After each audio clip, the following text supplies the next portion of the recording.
evening. More than 100 aid agencies and human rights groups have warned of mass starvation in Gaza, saying supplies of food are now totally depleted. They say large amounts of food, clean water and medical supplies are sitting untouched at the border, but Israeli restrictions are creating chaos, starvation and death. The Israeli government told Sky News today that there is no famine in Gaza and that Hamas is responsible for hoarding humanitarian supplies. A warning that this report from Sky's Lisa Holland contains images you may find distressing.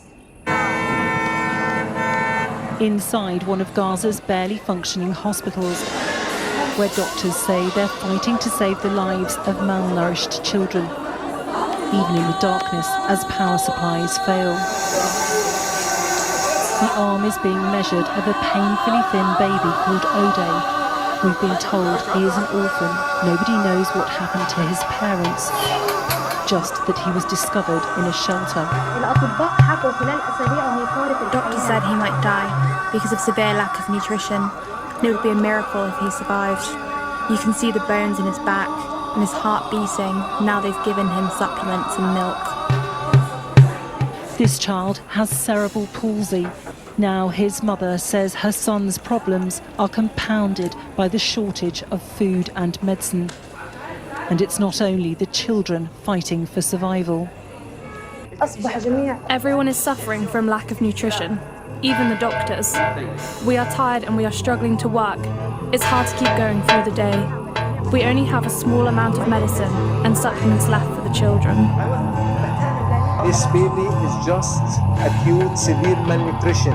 Other doctors in Gaza have posted images of children they're treating.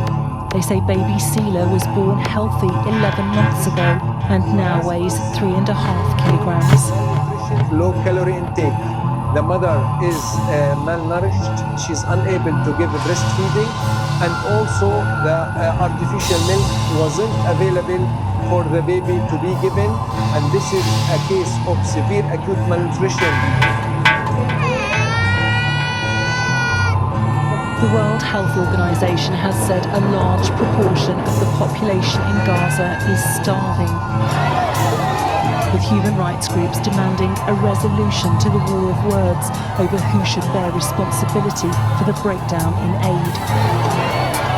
This is what history will remember, that while food and medicine sat in trucks miles away in warehouses, the world chose politics over people and human beings, and that children were starving while leaders debated whether they were starving or not. And what history will remember, that while food and medicine sat in trucks miles away in warehouses, the world chose politics over people and human beings, and that children were starving while leaders debated whether they were starving or not in the first place. After the UN claimed Israel was preventing aid crossing into Gaza, the Israeli army released this drone footage claiming to show humanitarian aid supplies on the Gaza side of the border waiting to be distributed to Palestinians. There is no famine in Gaza. There is no famine in Gaza. There is a famine of the truth, and Israel will not stop telling it. 87 million meals, 1.8 million tons of aid, which we've facilitated, aid getting in. Hamas loots, it starves its own people, and the world, looks away. One thing is clear. Alongside the aid crisis, the conflict is raging on. In Gaza City, a mother in a hospital bed facing the unimaginable act of her children being brought to her to say goodbye in the aftermath of continuing airstrikes by Israel in its war with Hamas. Lisa Holland, Sky News, Jerusalem.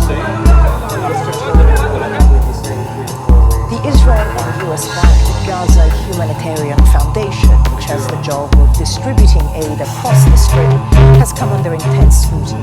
The UN has called its aid sites death traps. The Israeli news network Channel 12 conducted an interview with a former security worker with the GHF, whose name they protected. He alleges that excessive force is being used against the civilians and the aid units. As the Palestinians were finishing getting the aid that was on the site, the UG Solutions personnel began shooting in their direction, shooting at them, shooting at their feet, shooting into the berms to get them to leave. Personnel began shooting in their direction, shooting at them, shooting at their feet, shooting into the berms to get them to leave.